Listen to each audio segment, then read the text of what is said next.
آج کا موضوع اولاد کی تربیت کے حوالے سے ہے۔ ویسے تو یہ موضوع بڑا وسیع ہے کیونکہ انسان کی تربیت کا تعلق سیکھنے سے ہے اور انسان سیکھتا رہتا ہے ماں کی گود سے لے کے گود تک، یعنی ماں کی گود سے لے کے گود تک کا مطلب ہے کہ انسان جب پیدا ہوتا ہے تو اس وقت سے لے کر قبر کے جانے تک انسان سیکھتا رہتا ہے۔ کوئی بھی انسان یہ دعویٰ نہیں کر سکتا کہ میں نے مکمل علم حاصل کر لیا ہے، بلکہ انسان ایک کمزور پیدا کیا گیا ہے اور سارا علم رب ذل جلال کے پاس ہے۔ پھر اس نے اپنے پیارے حبیب علیہ السلام کو علم کا سمندر عطا کیا اور پھر جس کو چاہے جتنا چاہے علم عطا کرتا ہے۔ تو ہمارے لیے جو قرآن و حدیث سے تعلیمات ہمیں ملتی ہیں کہ ہمیں علم حاصل بھی کرنا چاہیے اور اپنی اولاد کی تربیت بھی دین کی بنیادوں کے اوپر کرنی چاہیے تاکہ ہماری آنے والی نسل امت مسلمان قوم اور ہماری اولادیں دین اسلام کے اوپر کاربان رہ کر اپنی زندگیاں دنیا کے اندر بھی اور آخرت کے اندر کامیابی سے گزار سکیں۔ تو اولاد کی تربیت بڑی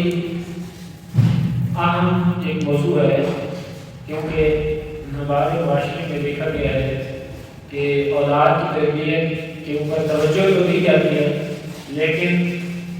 زیادہ تر توجہ ہماری دنیاوی تعلیم پر ہوتی ہے اور دنیا کی تعلیم ہم زیادہ دلاتے ہیں اور دین کی تعلیم کو ہم نظر انداز کر دیتے ہیں اور اس وجہ سے پھر آج نتیجہ بھی ہمارے سامنے ہے کہ ہماری اولادیں، ہمارے نوجوان نسل، ہمارے بیٹے بیٹیاں، ان کے اخلاق کتنے بلند ہیں اور ان کے مسائل کتنے زیادہ ہیں، وہ پریکٹیکل لائف میں دیکھ لیں یا وہ تعلیم کے میدان میں دیکھ لیں، پہلے دیکھ لیں پریکٹیکل لائف سے یا بعد میں، وہ اکثر مسائل نظر آتے ہیں جس کی سب سے بڑی وجہ یہ ہے کہ دین سے دور ہیں۔ دین سے دوری جو ہے سب سے ضروری ہے کیونکہ ہمارا دین ہمیں مکمل رہنمائی مدد کرتا ہے، تربیت کرتا ہے ہماری، اور قرآن و حدیث سے ہمیں بڑی واضح تعلیمات ملتی ہیں کہ ہم نے کون سی تعلیم حاصل کرنی ہے۔ تعلیم کے لیے کوئی ممانعت نہیں ہے، دنیا کی تعلیم ہو یا کوئی بھی ٹیکنیکل ایجوکیشن ہو، سائنس کی تعلیم ہو، میتھ کی تعلیم ہو، جس حوالے سے بھی ہو، تعلیم حاصل کرنے کی اسلام نے ترغیب دلائی ہے۔ اطلبوا العلم، علم حاصل کرو، اور طالب العلم فریضۃ علی کل مسلم، یہ علم حاصل کرنا ہر مسلمان کے اوپر فرض قرار دیا، لیکن ہم صرف ایک پہلو کے اوپر جب بات کرتے ہیں اور دوسرے پہلو کو نظر انداز کرتے ہیں تو معاملہ وہاں سے گڑبڑ ہوتا ہے اور خراب ہوتا ہے۔ توازن رکھنا چاہیے اور جو فرض ہے علوم وہ دین کے علوم ایسے ہیں جو ہماری دین کی بنیادیں ہیں، تعلیمات ہیں، جو ہمارے بڑے علم ہیں، ان کا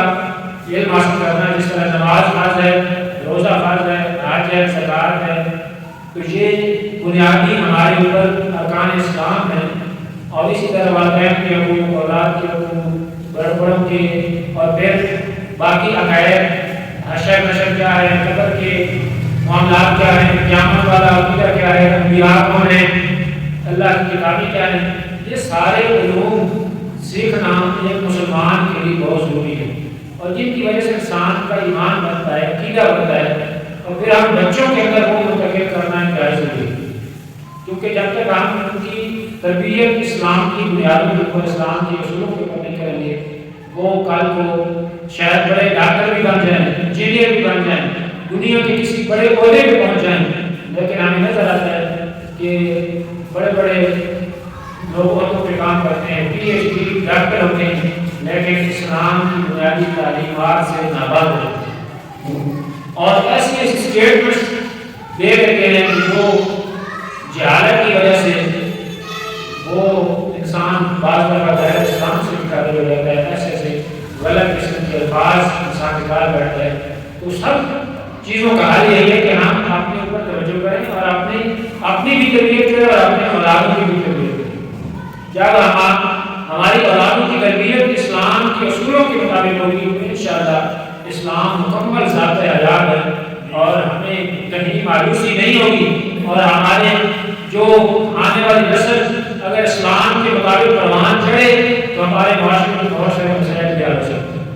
کیونکہ ہمارے گھروں کے اندر پریشانیاں ہیں، لڑائی جھگڑے بنتے ہیں، کہیں پہ والدین کو مسائل ہے کہ اولاد بات نہیں مانتی، کہیں پہ بیٹیاں بات نہیں مان رہی، گھروں سے بیٹیاں بھاگ جاتی ہیں۔ اپنے نوجوان نسل کی جب ہم دیکھتے ہیں تو ان کے اخلاق اتنے بگڑ چکے ہوتے ہیں کہ وہ کوئی بات سننے کے لیے تیار نہیں ہوتے، اور اس کے اوپر کافی سارے اثرات ہیں چیزوں کے۔ اس لیے ہمارے لیے جس طرح ترقی آج کے دور میں زیادہ ہو گئی ہے، اسی طرح چیلنج بھی زیادہ ہو گئے ہیں۔ اولاد کی تربیت ایک بہت بڑا چیلنج بن چکا ہے کہ اولاد کو کس طریقے سے رائے راست میں رکھنا ہے، کیسے اپنے دین کے مطابق کی تربیت کرنی ہے۔ آج کل سوشل میڈیا کا دور ہے، انٹرنیٹ کا دور ہے، آپ بچوں کو کس چیز سے منع کریں اور کیسے منع کریں، سکرین سے کیسے دور رکھیں، موبائل سے کیسے دور رکھیں، جو کہ ان کے لیے ایک حد تک جو ٹیکنالوجی کا استعمال ہے، جو جس حد تک ان کو استعمال کرنا چاہیے اس حد تک کیسے رکھیں۔ والدین پہ بس نظر آتے ہیں کیونکہ اولاد اتنی آج کل پاورفل ہو گئی ہے کہ والدین کی بات نہیں مانتی، ان کی آگے سر اٹھا کے جب بات کرتا ہے، والدین کا بڑوں کا ادب احترام نہیں رہتا تو پھر معاملہ گڑبڑ ہوتا ہے، اور اس طریقے سے بندہ کہتا ہے کہ میں نگاہ میں کیسے کنٹرول کروں۔ تو اس کا حل یہ ہے کہ انسان بچپن سے اپنی اولاد کی تربیت اسلام کے مطابق کرے۔ تعلیم ہر قسم کی دلوانی، لیکن روح انسان کے اندر جو ہے وہ سچا مسلمان ہو، سچا عاشق رسول پیدا ہو، سچا مسلمان جس میں عشق رسول کھول کر بھرا ہوا ہو، اور اولاد جب بڑی ہو تو وہ چاہے ڈاکٹر ہو انجینئر ہو، لیکن وہ اس فائد سے بعد میں ہو، لیکن اس کے چہرے سے پتہ چلے کہ یہ سچا مومن ہے، مسلمان ہے، اس کے اخلاق سے پتہ چلے، اس کے رہن سہن سے پتہ چلے، اس کے بات سے پتہ چلے کہ یہ مسلمان ہے، یہ اچھا انسان ہے، یہ محمد عربی صلی اللہ علیہ وسلم کا غلام ہے۔ تو اولاد کی تربیت روح میں سب سے پہلے دیکھا جائے انسان کے لیے بڑی نعمت ہے اولاد، جسے بیٹا بہت بڑی نعمت قرار دیا گیا، بیٹیوں کو رحمت قرار دیا گیا۔ اولاد اللہ تعالیٰ کی ایک نعمت ہے اور اس کی سب کو خواہش ہوتی ہے تو اللہ تعالیٰ کی استعداد کرے، اس کو چاہیے کہ اپنے اولاد کی تربیت اللہ کے دین کے مطابق کرے۔ اور پھر سب سے پہلا حق جو اولاد کا ہے، جب بچہ پیدا ہوتا ہے اس کا حق ہے کہ اس کا اچھا سا نام رکھا جائے۔ حدیث پاک میں آتا ہے کہ انسان اپنی اولاد کو جو سب سے پہلے تحفہ دیتا ہے وہ اس کا اچھا نام ہے، کہ اس کا سب سے پہلا بنیادی حق کہ بچہ پیدا ہو اس کا اچھا سا نام رکھا جائے، اور نام بھی کون سا ہو وہ بھی ہمیں رہنمائی اسلام سے لینی چاہیے۔ آج کے فیشن بن کے اداکاروں کے نام پہ اور مختلف قسم کے دنیا داروں کے نام پہ نام رکھ دیے جاتے ہیں، جیسے نام رکھیں گے پھر ان کے کردار کے اوپر بھی ایسے اثرات ہوتے ہیں۔ سب سے پہلے حدیث پاک میں جو آئے ہیں کہ کون سے نام سب سے اچھے ہیں، آقا علیہ السلام نے بتایا کہ اللہ کے نزدیک سب سے پیارا نام عبداللہ اور عبدالرحمن ہے۔ کیسے آقا علیہ السلام نے واضح طور پر بتا دیا کہ اللہ کو سب سے پیارے نام، اللہ کے نزدیک اگر سب سے پیارے نام ہیں وہ عبداللہ اور عبدالرحمن ہیں۔ عبداللہ کا مطلب کیا ہے؟ اس سے سبق ملتا ہے، رہنمائی ملتی ہے۔ اس کا مطلب یہ نہیں کہ ساتھی نام بتا عبداللہ اور عبدالرحمن آخری، مطلب کہ اللہ کا بندہ عبداللہ، اللہ کا بندہ، اور عبدالرحمن رحمان کا بندہ۔ جب یہ نام ہوگا تو اس کی زندگی کے اوپر اثرات کیسے مطلب ہوگی کہ اللہ کا بندہ جب نام سے ہی پہلے پر اس کو پکارے کہ عبداللہ ہے اللہ کا بندہ، تو اس کی زندگی میں وہ خود بھی اس کی زندگی کے اندر، کریکٹر کے اندر، اخلاق کے اندر، کردار کے اندر اللہ کی عبادت، اللہ کی بندگی، اللہ کا خوف اس کے اندر پیدا ہوگا، اور اس کو اپنے نام کی لاڈ بھی رکھنی پڑے گی۔ تو اس لیے اس طرح کے نام رکھنے چاہیے کہ جو اللہ تعالیٰ کے ساتھ منسوب ہو، جس طرح اللہ تعالیٰ کے صفاتی نام قرآن کریم کو کھولیں، سب سے پہلے اللہ کے صفاتی نام 99 نام لکھے ہوتے ہیں۔ آسان طریقہ بتا رہا ہوں کہ اللہ کے 99 نام قرآن کریم کی کتاب کے پہلے صفحے کے اوپر لکھے ہوتے ہیں اور ان میں سے کسی نام کو لے لیں اور ساتھ آپ لگا لیں تو پھر وہ خوبصورت سے نام بن جائے گا. جس طرح عبداللہ عبدالرحمن ہے، اسی طرح عبدالغفار ہو سکتا ہے، اللہ تعالیٰ کا نام غفار ہے، عبدالغفار. اللہ تعالیٰ کا نام ہے الکبیر، عبدالکبیر ہو سکتا ہے. اللہ تعالیٰ کا نام غفور ہے، عبدالغفور ہو سکتا ہے. اللہ تعالیٰ کے نام بے شمار جو صفاتی نام 99 نام بیان کیے گئے ہیں، الواسع ہے، عبدالواسع ہو سکتا ہے. تو اللہ تعالیٰ کے کسی صفاتی نام کو یا ذاتی نام اللہ کو لے کے ساتھ آپ کا لفظ لگا دیں تو وہ خوبصورت سا نام بن جائے گا. سب سے پہلا کام یہ ہے کہ اولاد کو خوبصورت سا نام رکھنا چاہیے. پھر آقا علیہ السلام کے نام ہیں ان کے ساتھ جس طرح اقام مصطفیٰ نام ہے، آقا علیہ السلام کے نام کے ساتھ منسوب کر کے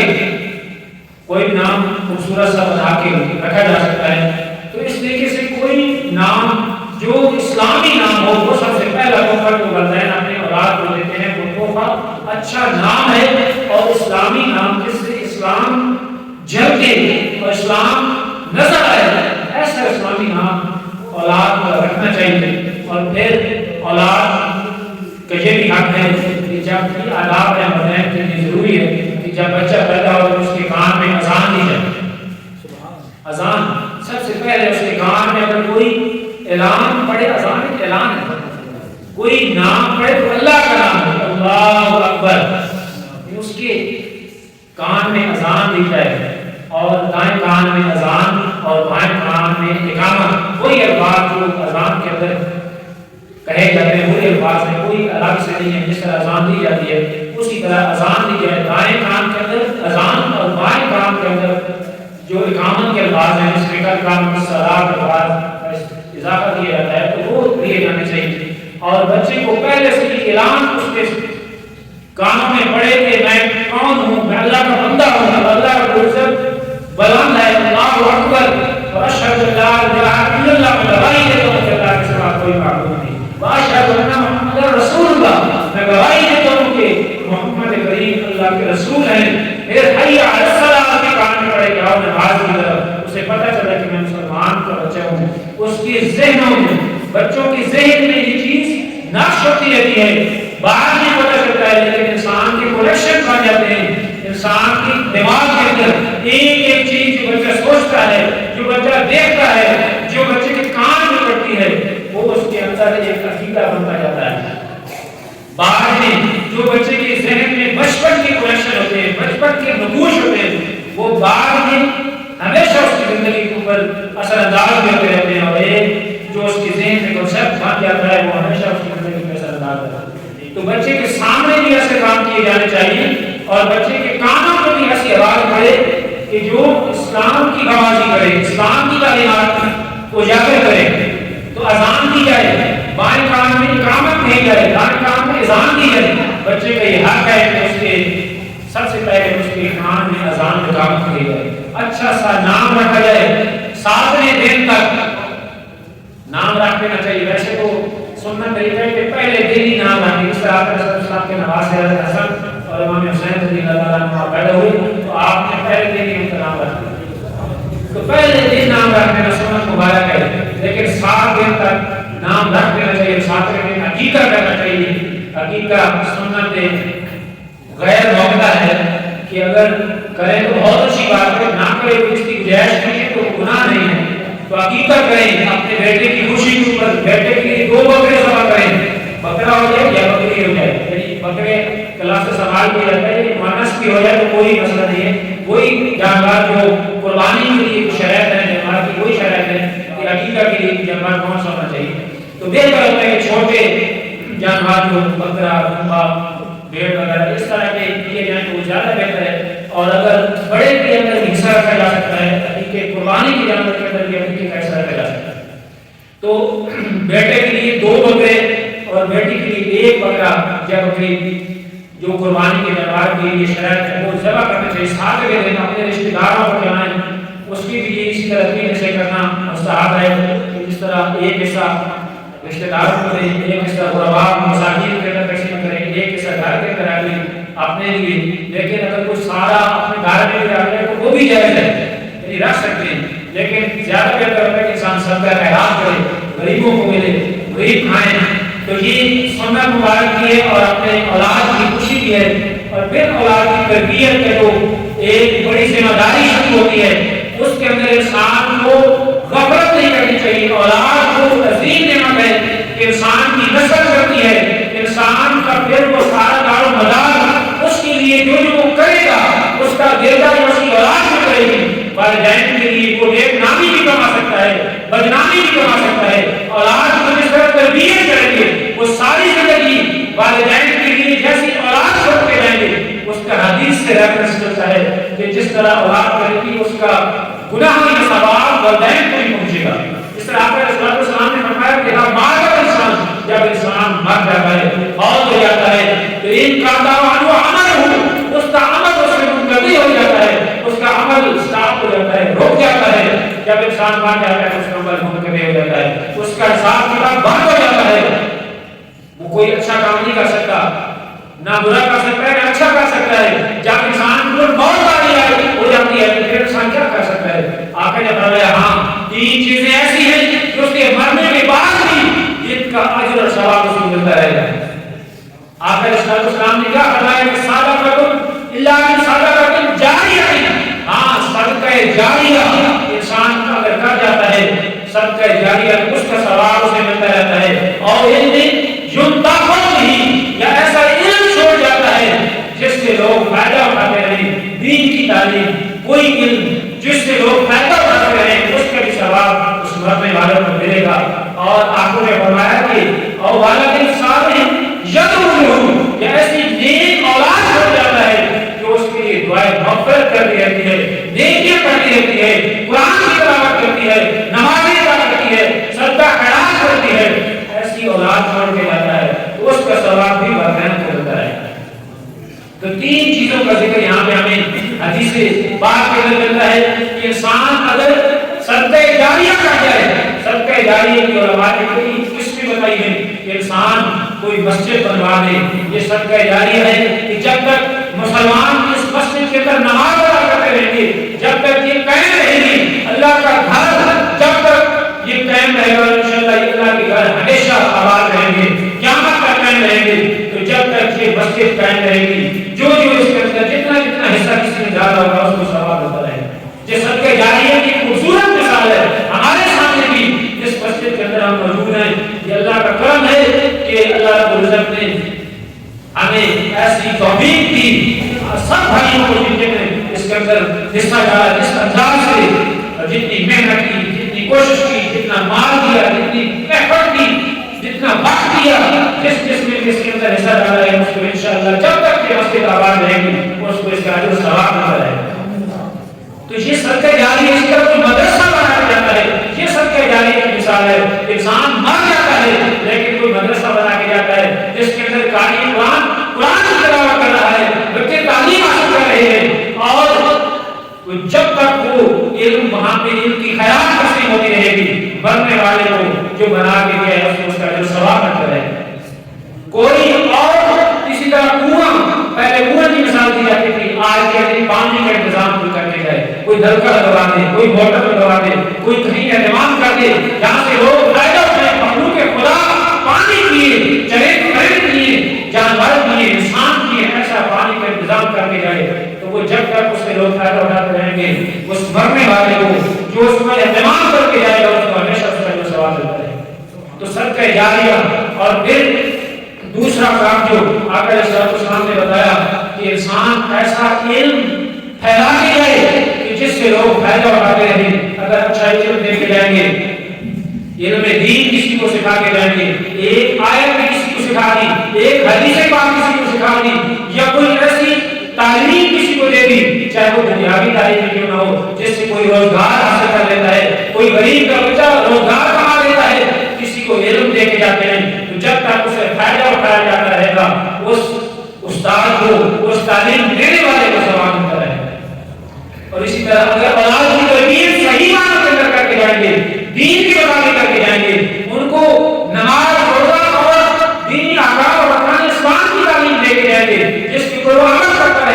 والدین کے لیے مغفرت کی دعا کرے گا، ان کے لیے دعائیں کرتا رہے گا۔ اگر بچہ قرآن پڑھ کے جائے گا، اچھا قاری قرآن ہوگا، جب تک قرآن کی تلاوت کرتا رہے گا اس کا اجر و ثواب قبر کے اندر والدین کو ملتا رہے گا۔ اور اسی طرح اگر وہ عالم ہے، دین کی تبلیغ کرتا ہے، اگر وہ کوئی اور علم اچھا حاصل کر دے تو اپنے والدین نے اپنے بچوں کو